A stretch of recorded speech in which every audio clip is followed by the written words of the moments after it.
believe they got to the top of Kuf Chaf. So let's just chazer over here. The Mishnah over here is talking about cases where you have Rachel and Leah married to Reuben and Shimon. Reuben and Shimon are brothers. Rachel and Leah are saros. We would say the term that the Gemara will use is saros, even though they're not irregular co-wives married to the same man. They are married over here to brothers. So what's the case? So we said in the Mishnah that if Rachel comes and says that my husband Reuven died, and Leah comes and says that my husband Shimon died, so in general we believe a person to say that their husband died. But we're saying that over here we're not going to believe each one vis-a-vis the other. That means if Rachel comes and says Reuven died, so we're going to believe Rachel that Reuven died. But we're not going to believe Rachel that Reuven died vis-a-vis Leah, that now when Leah says Shimon died, so now Leah can go Lashuk. Because maybe Reuven's still alive, and Leah really needs to do Yibum with Reuven. That's what the Mishnah on Kuf Yud Tesam Bay says. However, the Mishnah talks about cases of Eidim, that if one of them has Eidim, if Rachel has Eidim, for instance, so then if we know that Reuven's dead, so then Leah can go ahead Lashuk. Rachel still can't go Lashuk because maybe Shimon's not in fact dead, even though Leah is saying so. So again, we'll let Leah remarry based on the testimony. In a regular case, we'll let Leah remarry based on the testimony that her husband is dead. But in this case, we believe her that her husband is dead for herself, but it doesn't help Rachel. And again, if Rachel says the same thing about Reuven, it helps Rachel for Reuven, but she still can't go Lashuk, because at the end of the day, we're worried that Shimon, the brother of her husband, is still alive. And then there's a case, however, where Rabbi Lazar says, no, there is one case where we're going to let them go Lashuk. What's that case? The last case in the Mishnah. Nisyavmu v'amesu hayivamim asuros lihinase. So if they die, and now you have Reuven and Shimon, right? And Reuven, Shimon, Levi, and Yehuda are four brothers. So Rachel's married to Reuven, and Leah is married to Shimon. And now Reuven and Shimon, quote unquote, officially die or unofficially die. Rachel says Reuven's dead, and Leah says Shimon's dead. So now it doesn't matter if Shimon's really dead or not, because if Rachel's saying that her husband Reuven is dead, let's just use Rachel as an example, so she can do Yibum with Levi or with Yehuda. So let's say Rachel does Yibum with Levi, and Leah says that Shimon is dead again. She can't do Yibum with Reuven because Reuven's not here, and B, she can't go Lashuk because Reuven might still be alive, we're not sure, but she can do Yibum with Yehuda. So she does Yibum with Yehuda based on her own words. Now Levi and Yehuda die. Okay, so first of all, stay away from these sisters, or stay away from these two women because they're dangerous. But Levi and Yehuda die. So now we're back to square one. Now we have Rachel saying her husband Reuven is dead, and her second husband Levi we know is dead, and Leah saying that her husband Shimon is dead, and we know her husband Yehuda is dead. But now the Chacham say we're back to square one, and now again Rachel can't go Lashuk and Leah can't go Lashuk, because even though we believe Rachel that Reuven's dead, and we believe Leah that Shimon's dead, that's only for themselves. But we don't believe Rachel that Reuven's dead for Leah. And now when Leah's second husband Yehuda died, still without children, she's still once again now maybe zakuk to Reuven, who might not in fact be dead. Good? However, Rabbi Lazar says no. In that case where they both marry, or even if one of them would marry, then the other one would in fact be able to go ahead and then go Lashuk afterwards. We'll have to see why exactly. Let's just give an example of Rachel being married to Reuven, and Rachel saying Reuven's dead, and Leah saying Shimon's dead. So if Rachel now marries Levi, now when Leah says that Shimon is dead, her husband, and Rachel married Levi, Levi's dead, and Rachel says that Reuven's dead, now that Rachel went ahead and married Levi, now all of a sudden Leah is allowed to go Lashuk, and we'll have to see exactly why that's so. So the Gemara says on the bottom, Bai Rava, my taima de Rabbi Elazar. What's the reason of Rabbi Elazar that again, and if you don't understand, please interrupt me, that again, if Rachel goes ahead and says Reuven's dead, then we don't let Leah go Lashuk, because again, Reuven may not be dead.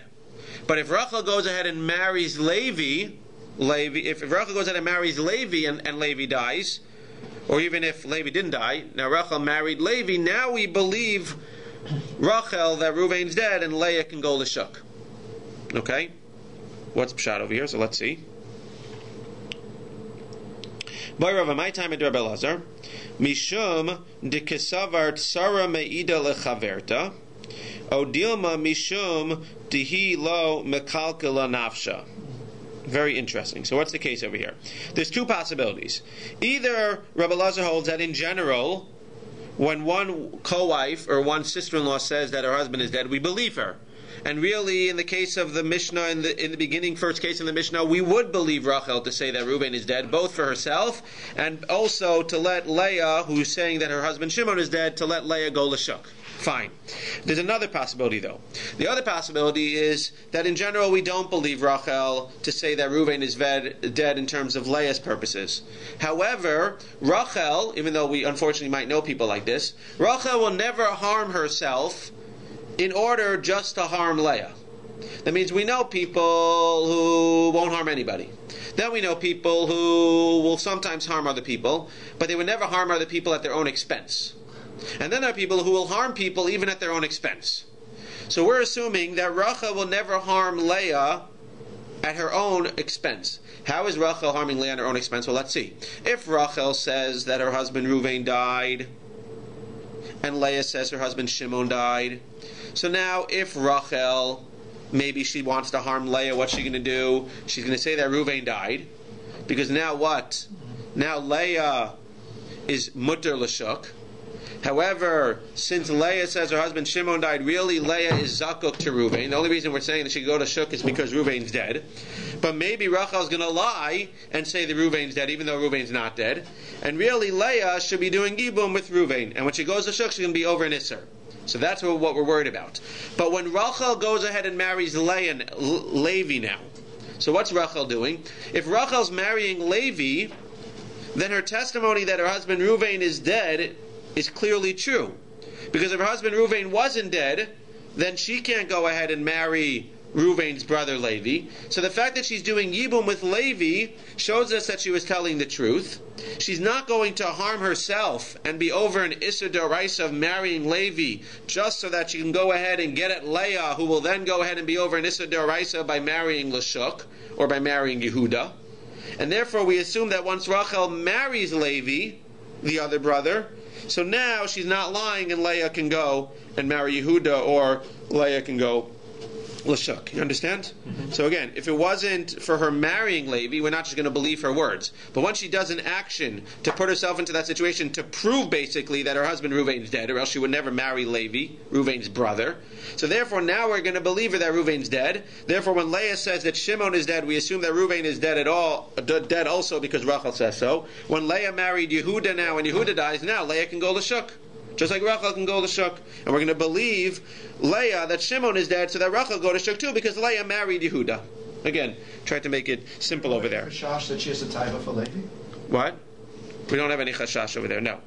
We're assuming that she would never have married Levi otherwise. So the question is, which one is it? And there's a nafkamina, lemay nafkamina. So that means, again, do we say that Rabbi Lazar would argue even in the Reisha of the Mishnah, and therefore he would say that in general we believe Rachel, that Reuven died, and we let Leah go l'shuk in a regular case, even without Rachel marrying Levi? Or is it just a case where Rachel actually marries Levi? So the Gemara is going to say the obvious nafkamina, lemay nafkamina, le'insuve litzara mikame dida.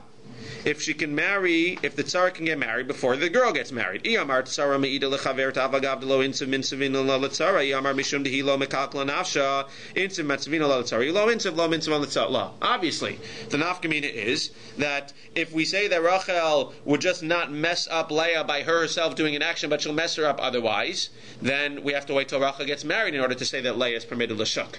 But if we say that in general, Rabbi Lazar holds that we believe a tzara, in this case a sister-in-law, to testify about her sister, so then it doesn't matter if Rachel gets married or not. As soon as Rachel says her husband Reuven's dead, we believe her for the tzara, we believe her for the sister-in-law. They're using tzara here not just as a co-wife, as a sister-in-law as well. We'll believe her for the sister-in-law, and therefore Leah can go and get married to Shuk based on the testimony of Rachel that Reuven is dead. What does he do about the Mishnah we had the other day, which says the 5 women who are not believable? I mean, why would we have a Havamim to believe her in any case? I'm not familiar. I didn't. We said that 5 women, that the Tzara is one of the ones who are not believable. Her testimony is not believable. So he must be arguing on that Mishnah. So it must be that Rabbi Lazar would say no, a Tzara would be believable. Yes, I believe maybe I saw that somewhere in one of the Rishonim over here. Mm-hmm. That it would maybe. Okay. If not, you could be the one who says it. My Tashma. So which one is it? Do we believe tzaras in general, according to Rabbi Lazar, or do we only believe them when they're willing to put themselves into harm's way as well? Rabbi Lazar, Omer hoel v'hutru li'avamin, hutru l'chol adam. So it seems from our Mishnah that what? He doesn't say anything on the Reisha.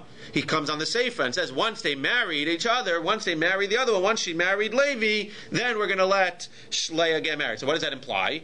That it's just based on milkakala, that in general we don't believe them for tzara, but if they're willing to put themselves into harm's way, then we're going to believe them. And that's the thing that says about milkakala. So he says, that's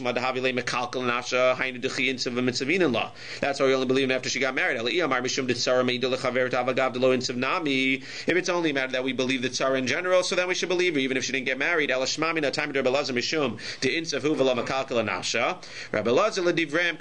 have to say that Rabbi Lazar holds that it's only that she won't put herself in harm's way. Rather, Rabbi Lazar is saying to them, no, Rabbi Lazar is saying that by me, even in the ratio, we'll believe Rachel that Reuven is dead, and we'll believe her for Leah's purposes also. So what is he saying? Only by the case where Rachel gets remarried? No, he's saying to the Rabbanan, you who say that in general we don't believe it's Sarah to testify for her sister-in-law, at least admit to me, at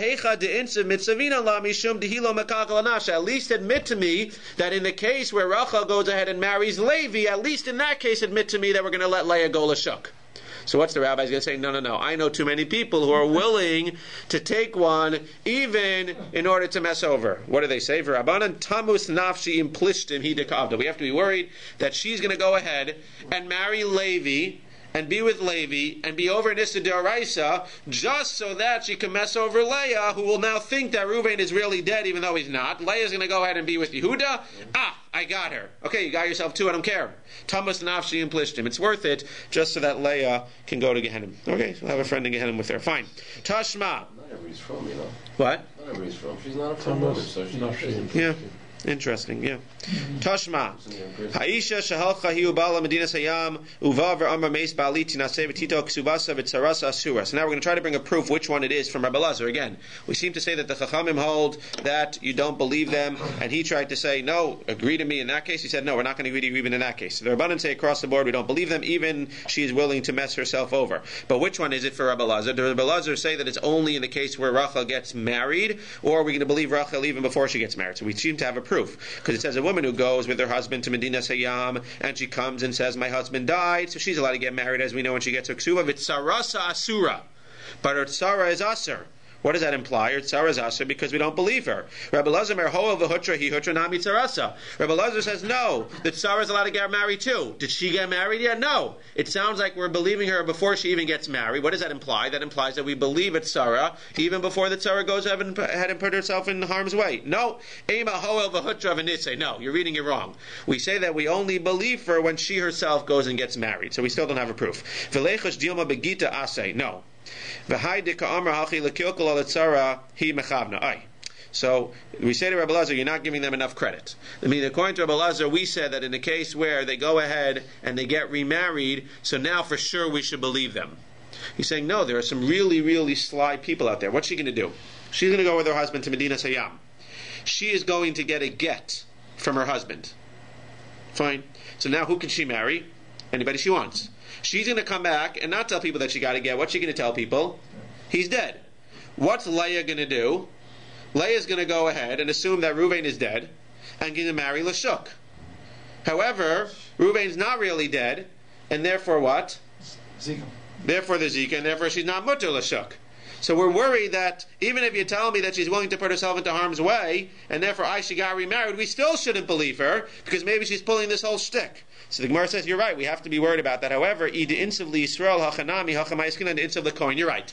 In general, and it's a crazy thought, we have to be worried that if Rachel comes and says that Reuven is dead, and even if Rachel goes ahead and marries Levi, we still can't believe her that Reuven is dead vis-a-vis Leah, because maybe she's pulling this whole shtick where she got to get from Reuven, and Reuven's still alive, and that's why she married Levi, and therefore we're going to, obviously she's married to Levi, but at the end of the day, and if Reuven comes back, she's going to get all the penalties.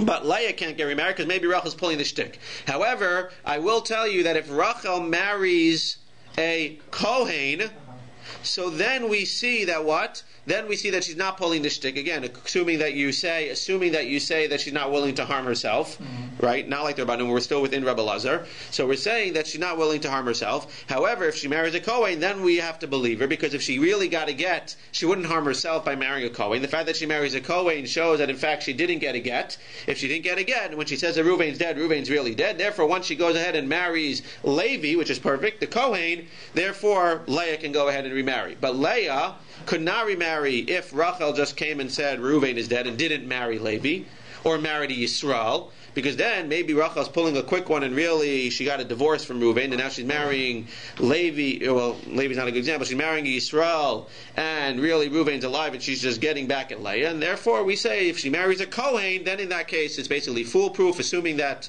you hold that she's not going to go so far to hurt herself. If she marries a Kohen, then we assume that we can believe her that her husband is dead and she's not pulling any shticks, and therefore Leah can go l'sha. Not strong. She has the Yisr Kuris.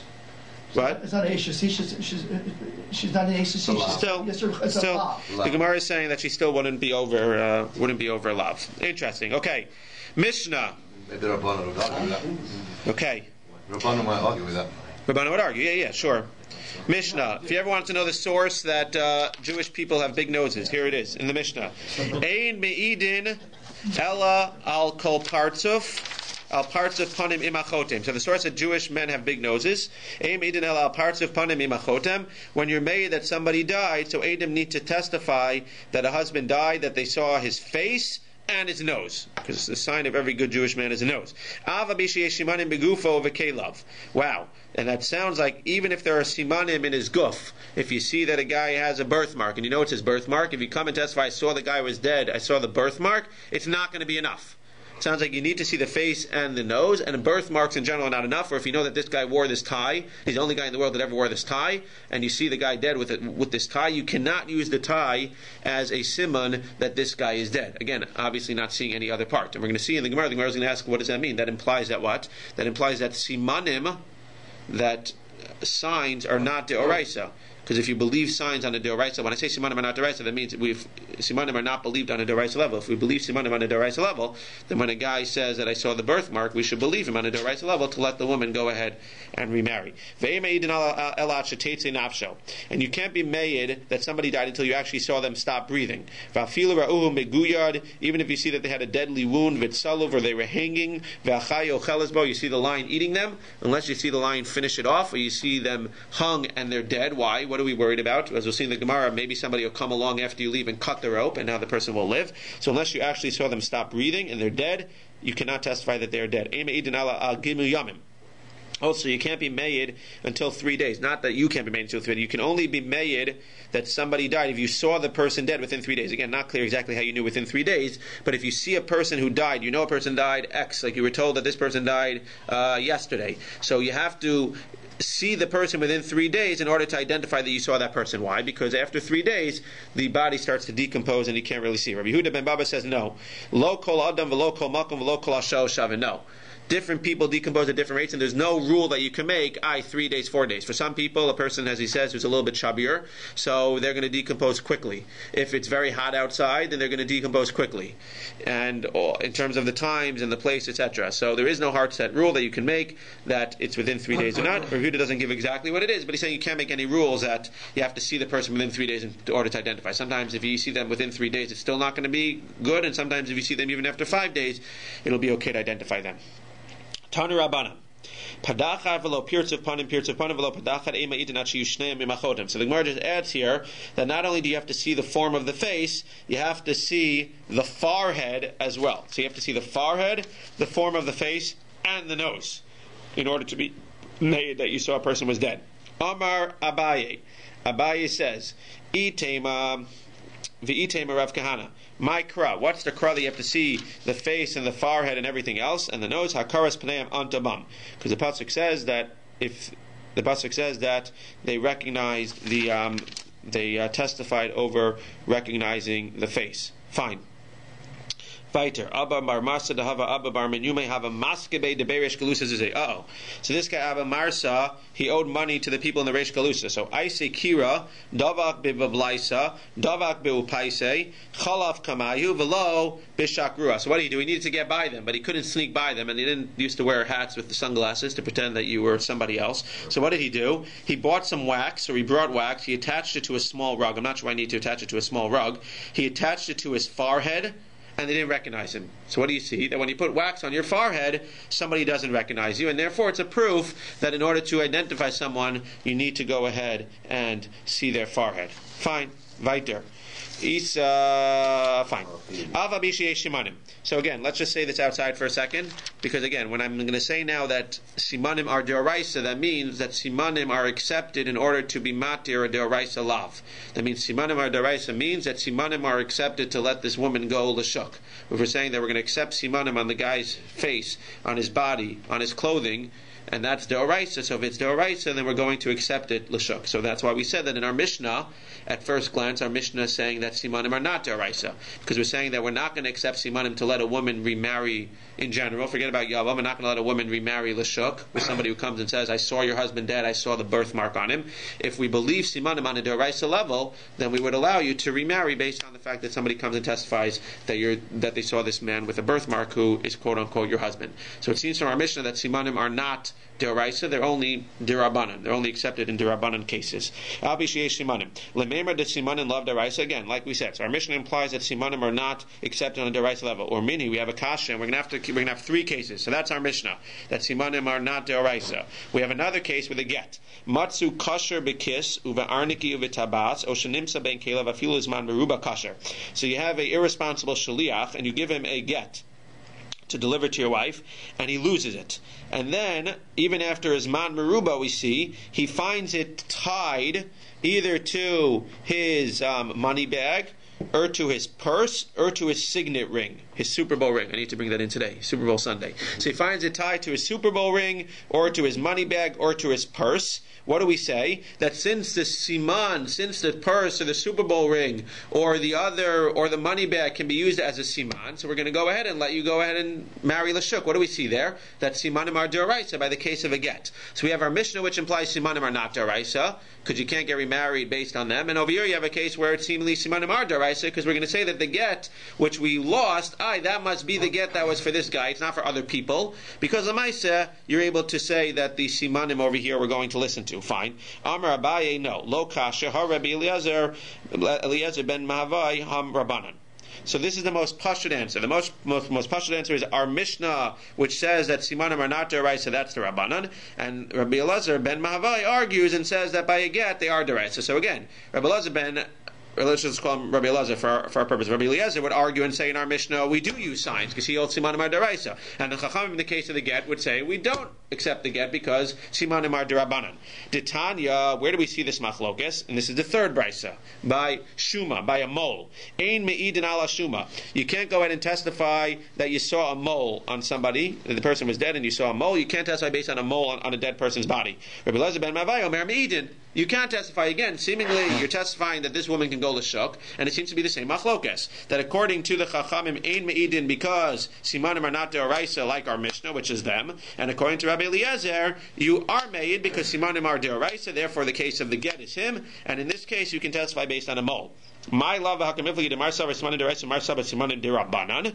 And again, anytime we have that type of question and we say Amar Rava, so Rava is arguing, or Rava is saying, no, I want to suggest something else. But the most pashut understanding of the Gemara at this point, if we stopped, would be that Rabbanan holds simanim ar derabanan, Rabbi Eliezer holds simanim ar deoraisa. Our Mishnah is the Chachamim. The Mishnah, the brisa of the get is Rabbi Eliezer. And the case of the Shuma is where we see the machlokes. That would be the simplest case. Sometimes we get lost and we say, you must... No, that's the simplest case. Now, Rav is going to give another possibility. Dekule ama simanim deoraisa. So let's think this outside for a second. Everybody holds simanim ar deoraisa. If everybody holds simanim ar deoraisa, then we understand which case, the case of the get. We have to explain why the Rabbanan say that we don't use the mole in the case of the mole. And we need to explain according to both of them why in the case of our Mishnah we're not going to use simanim. Right? Remember, all three cases. Hacha, so first let's talk about the Shuma. They're not going to talk about our Mishnah yet, but if they're going to talk about the Shuma. Hacha b'Shuma mitzuya b'ben gilo kamifligi. They're going to give you two possibilities as to what the argument by Shuma is. That means everybody agrees it's deraisa. Seemingly we should have to give a reason now for the Rabbanan saying that we don't use moles. Why don't we use moles? So Hacha b'Shuma mitzuya b'ben gilo kamifligi. Because Marsav Shuma mitzuya b'ben gilo, Marsav ina mitzuya b'ben gilo. The machlokes is whether a person who is born, and I don't understand exactly how this works in the heavens, but it's seemingly a person who is born at the same exact time as somebody else can have the same exact mole and same exact color and same exact place as somebody else. So the Chachamim say that a Shuma is Mitzuya b'Bengilo. That if somebody was born at the same exact time as this guy, so it's just the Mitzuyas by Shuma, by moles, that somebody else can have the same exact mole as him. And therefore we can't use moles. In general, we say that Simanim are D'oraisa. But Shumas are an exception because by moles it's possible that somebody will have the same exact mole as you. And Rabbi Eliezer will say in general things are D'oraisa, and by moles are not going to be an exception, and therefore in this case we're going to say that you could be made over moles as well. So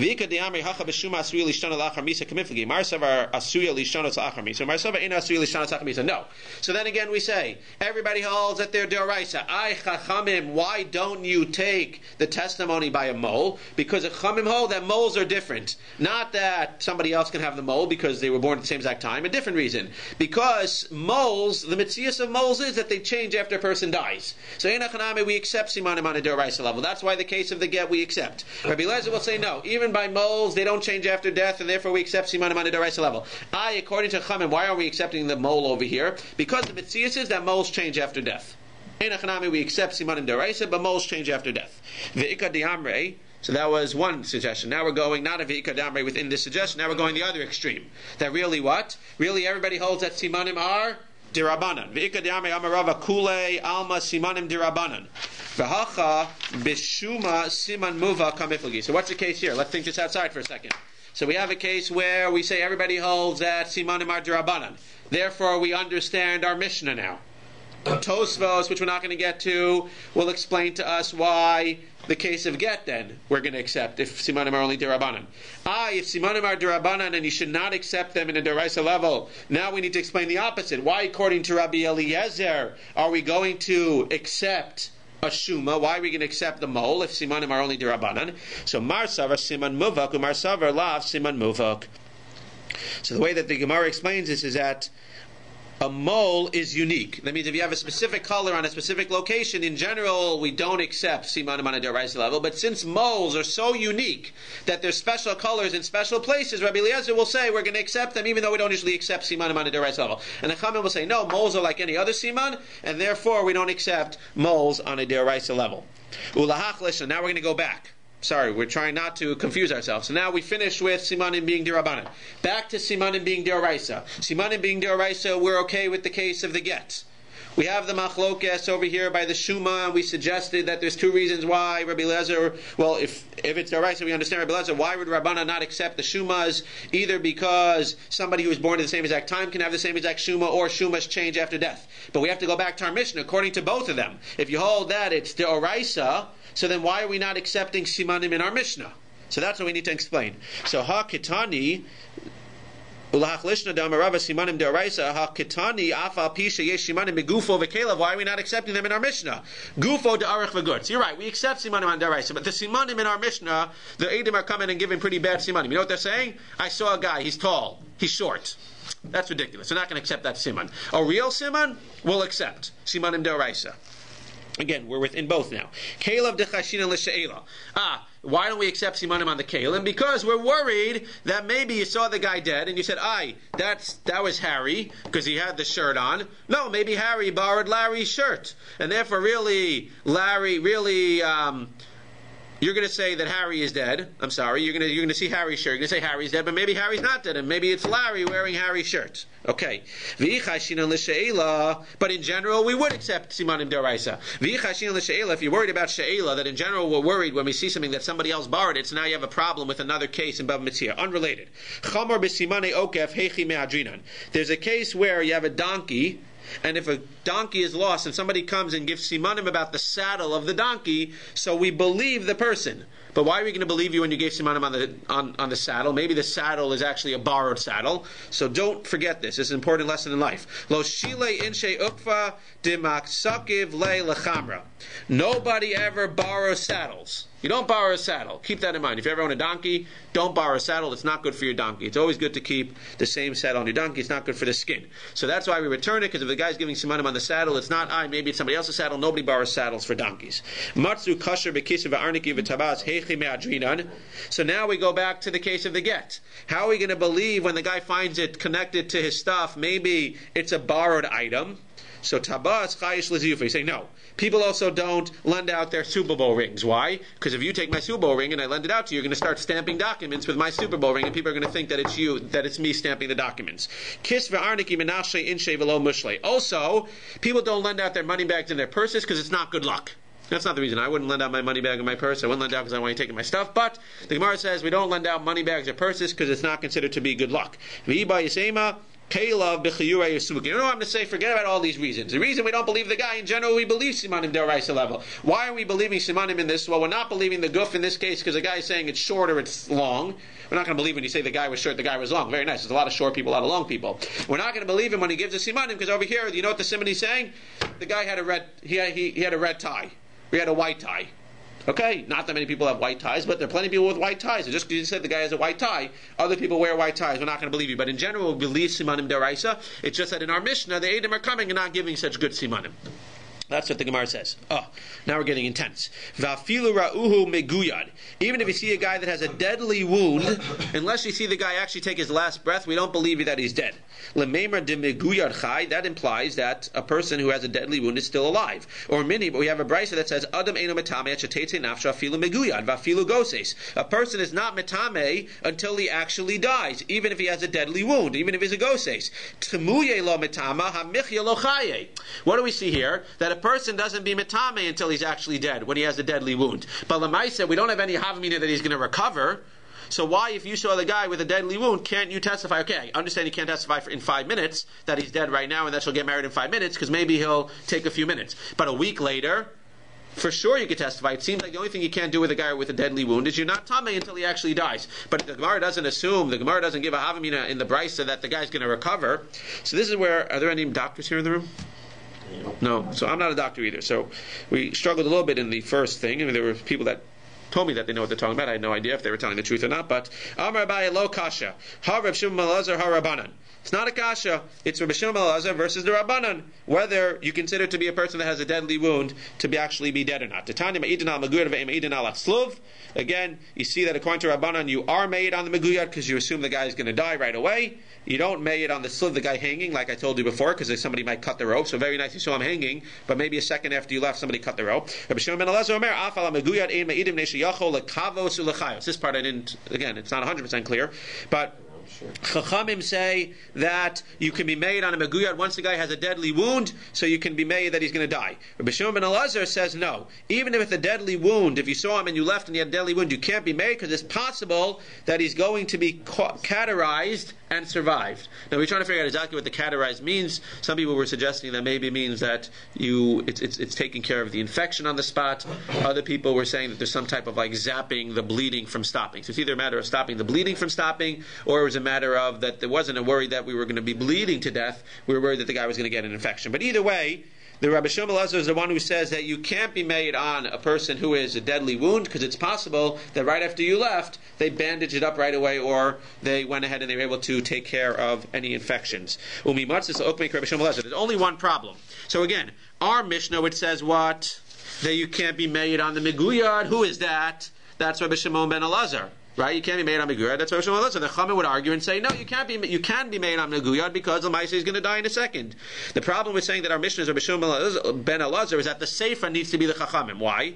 Our Mishnah says, Maisa be'asya be'echad sheshilshuhu liyam. There was a guy in Asya who they put into the water, or he lowered himself into the water. Also biyadim el raglo. And unfortunately, all that came up with his leg. Ve'amru Chachamim. Listen to this. Min ha'arkuva ulemala tinasei.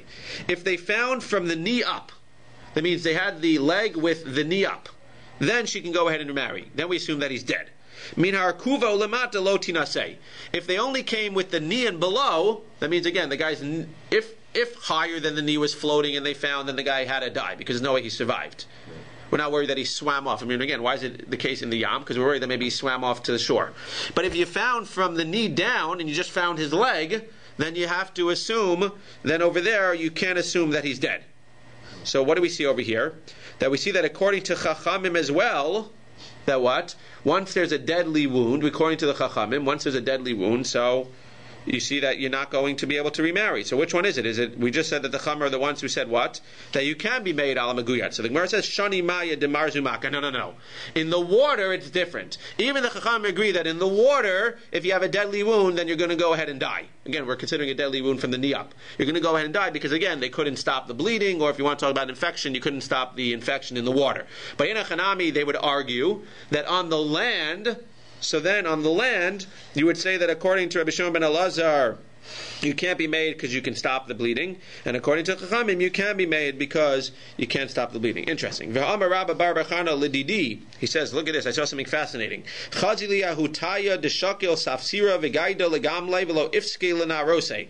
saw an Arab take a sword and chop off the leg of his camel, and the camel died right on the spot. So what do you see? As soon as you chop off the leg, so you see the guy dies right away. So why, by a regular person, can't we assume that if he has a deadly wound, he's going to die right away? Gemara says, no. No, that was a weak camel. A strong camel wouldn't have died right away. And a strong person doesn't die right away when you cut off his leg. So you need to see for sure that he dies. But a weak person, you're right. If you see them cut off his leg of a weak person, you can testify that he's dead. Rav Amar b'sakin miluvenes v'divrei akol. So Rav says, no, our Mishnah was with a very hot knife.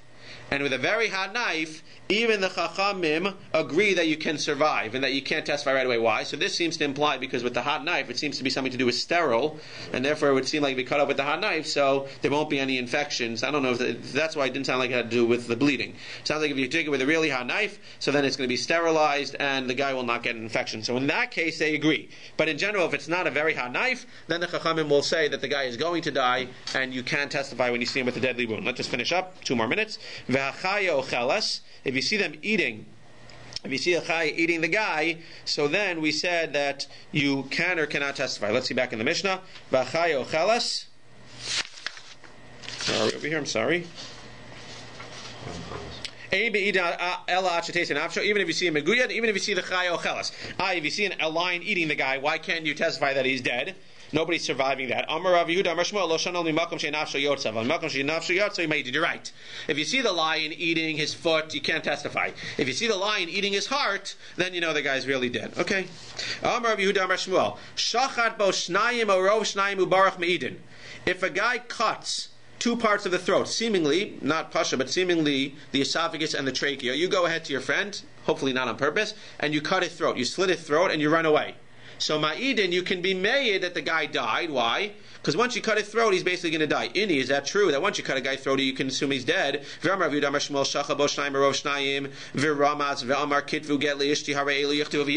you say that the guy's dead when you cut his throat? If you cut a guy's throat and he screams out, "Give a get to my wife," then we give the get to his wife. Clearly, if he's dead, how do we listen to him? No. Right now he's alive when he screams out, "Give the get to my wife." But we assume that he's going to die in 1 second. Viramaz, right. Well, it says Viramaz Ramar. He didn't actually speak. He went ahead and he said, I don't know, however you... Sign language, you give a get to my wife. Okay. So the final point in the Gemara is, if this is true, that once a person, his esophagus and his throat are cut, once his esophagus and trachea are cut, so we assume that he's dead. So then why is Yehei Gol Al Yado? So then why would the guy not get Gola? Again, let's say you're going ahead and you're fixing your thing on a Sunday morning and your thing goes flying and it cuts right through the guy's throat. So it seems like the Gemara says, Alama Tani Shachat Shnaim Arov Shnaim Hareze Eino Gola.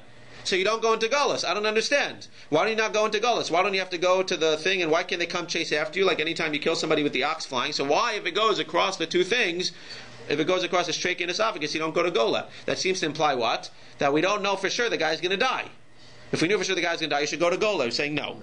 Ha'idmar Allah Amar Rav Hoshia Chayshinan Shema Haruach Bal Balaso Inami Shema Ihu Kariv Kirav Mitaso. No. So he's saying enachanami, a guy whose throat is cut, a guy whose esophagus and trachea is cut, who we know he's going to die. So then why don't you go to Gullus if your axe goes flying and cuts his trachea and his esophagus? Because Lamaisa, we're worried that unless you see the guy die right now, maybe indirectly you cause his death. And the halacha is, again, without getting too much into it, the halacha is that it needs to be that he dies on the spot as soon as the axe hits him. But if he dies because the wind then comes and blows him down, and he was so weak and he would have died in 5 minutes, but he dies because of the wind, then you don't go to Gola. Then you don't go into Gullus. And so too, if he was going to die right away, then you go to Gullus. Then you're Gola. But if he dies because he's yelling out and it hastens his death and he starts yelling once his throat is cut, he starts yelling and it starts bleeding more and more, then you're not going to go ahead and get Gola. So the question is, what's the nafkamina? So the Gemara can come up with a beautiful case that's a nafkamina. Just finish the last line on the top. My benayu, what's the difference? So, deshachte bebesa deshisha uparkis. In the case where you were working in a marble house, where there's no wind, and the axe goes flying, and cuts the guy's throat in two. So now, if there's no wind, so you can't assume that the wind's going to kill him, so you should be able to go to Gola. So according to the Mendel who says that it's based on the wind that we're worried, the reason you don't go to Gola is because maybe the wind killed him, so now you go to Gola.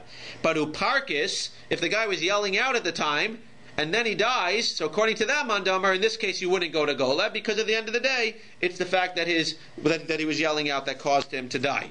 Inami, or it's the opposite. Teshachte bebra. You were working on the fields and the axe went flying and slit his throat. So now outside we have to assume that there's wind, and therefore the wind is what ultimately kills him, and therefore you wouldn't go to Gullus. Velo parchis. But if he didn't go ahead and yell over here, so then that mandamar doesn't care about the wind, and if the guy doesn't yell and he just dies on the spot, then according to that mandamar you would go to Gullus in this case, because at the end of the day you're the one who killed him and he didn't hasten his death by yelling out. Shkayach.